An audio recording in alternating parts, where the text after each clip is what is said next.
আজ তোর মুখখানা তো মলিন কেন? তোকে কেউ কিছু বলেছে নাকি?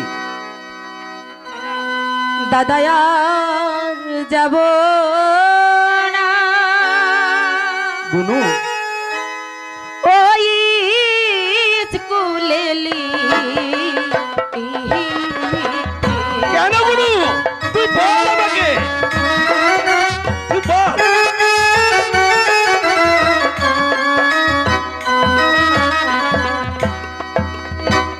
ওই স্কুলে লিখতে গেলে দাদা গুনু, ওহ দাদা সম্মান তোরা বে না দাদা আর যাব না ওই স্কুলে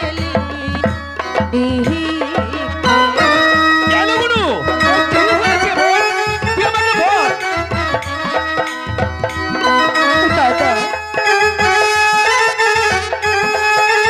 বল, তোর কি হয়েছে বল, আমি ওকে অধিক শাস্তি দেব। বল, বল, বল। তোকে কেউ কিছু বলেছে নাকি?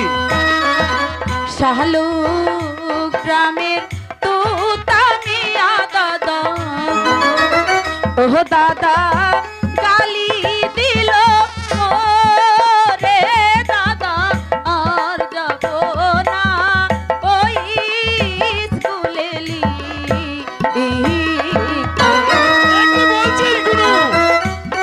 দাদা আমি আর যাব না দাদা আমি ওকে শাস্তি দেব গুনু। প্রয়োজন হলে তোকে বাড়িতে মাস্টার রেখে আমি পড়াবো গুনু।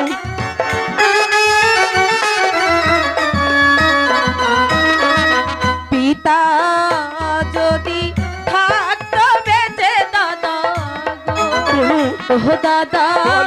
মাস্টার আনতো বাড়ি দাদা আর যাব না ওই স্কুলে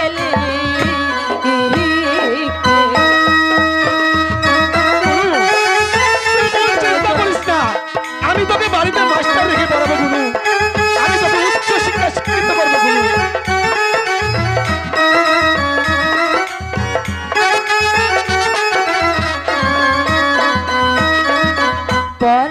পড়াইবার ইচ্ছা থাকলে দাদা গো ও দাদা মাস্টার আনো বাড়ি দাদা আর যাব না ওই স্কুলে ঠিক আছে গুনু, দাদা আমি তোকে বাড়িতেই মাস্টার রেখে পড়াবো। আমি এর বিচার করবো গুনু। সত্যি বলছো দাদা? দাদা